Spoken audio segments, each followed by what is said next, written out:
Pertarungan sengit antara Javokir Sindarov dengan Matthias Bluebaum berakhir dengan kemenangan Sindarov hanya dalam 27 langkah. Ini adalah duel pemanasan sebelum keduanya baku hantam pada turnamen kandidat nanti. Di game ini, Bluebaum memulai permainan dengan D4, lalu Sindarov kembangkan kuda F6 mengontrol petak center dengan perwira.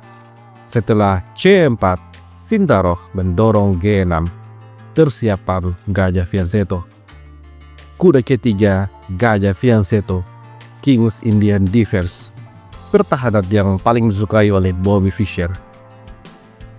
Di posisi ini, Matthias Bluebaum mendorong pionnya ke petak E4, mendominasi petak center dengan pion-pionnya. Maka D6 dimainkan oleh Sindarov. Setelah kuda ke petak F3, Sindarov segera rokade. Di posisi ini, Matthias Bluebaum mendorong pion H3, langkah profilaksis, mencegah kuda ataupun gajah menempati petak G4.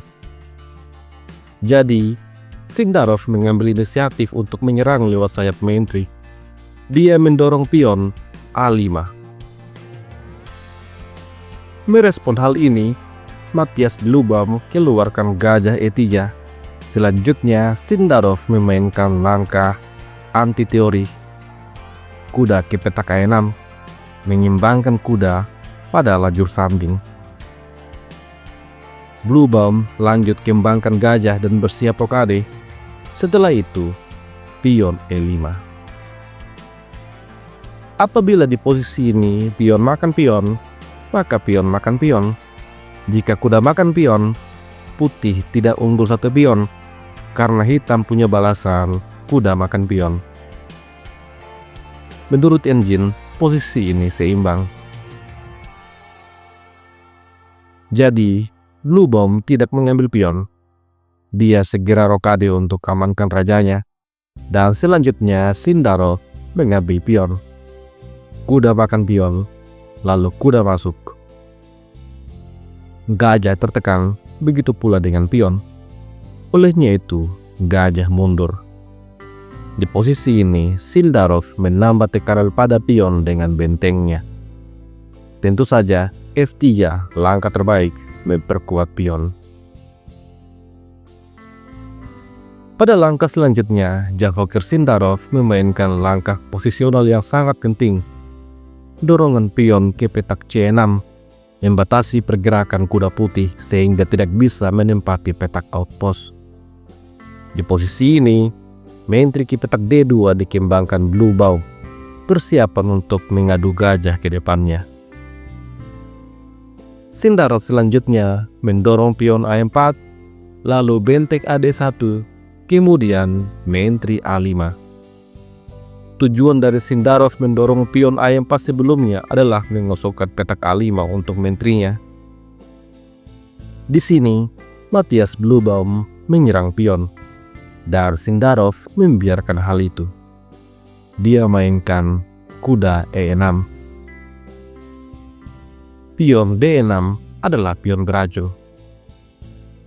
Apabila gajah makan pion, maka kuda makan kuda. Setelah menteri makan kuda misalnya, kuda makan pion. Gajah terancam, begitu pula dengan menteri. Dan apabila menteri mundur D3, kuda makan gajah, menteri makan kuda, gajah E6. Hitam unggul ruang yang begitu besar.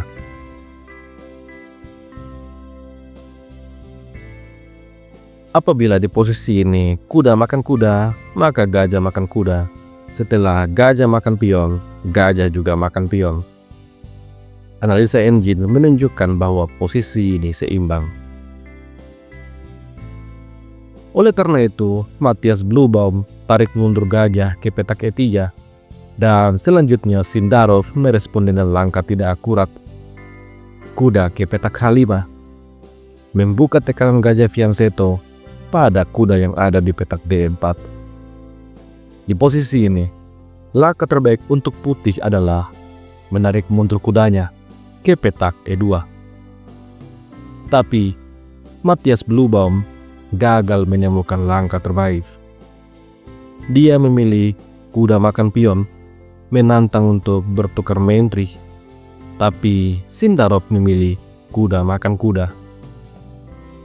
Apabila menteri langsung makan menteri, maka ada tempo kuda E2 skak. Setelah raja F2, benteng makan menteri. Dan menurut engine, posisi ini adalah keunggulan untuk hitam, karena setelah raja makan kuda misalnya, ada balasan kuda G3.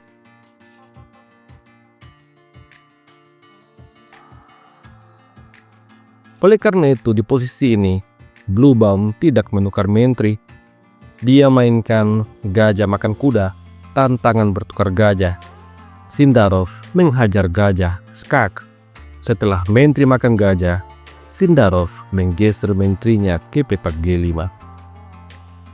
Ada ancaman kombinasi pada langkah selanjutnya.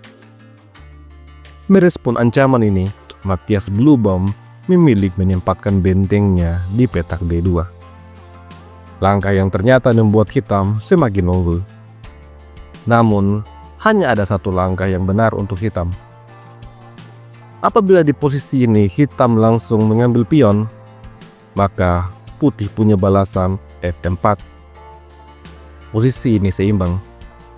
Apabila kuda makan pion, posisi itu adalah keunggulan untuk putih karena menteri ke petak E3.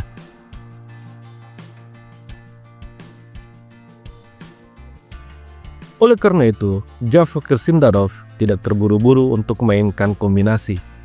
Terlebih dahulu, langkah posisional kuda F4. Langkah yang membuat putih tidak bisa mendorong pion F. Di posisi ini, Matthias Bluebaum memainkan langkah terbaik.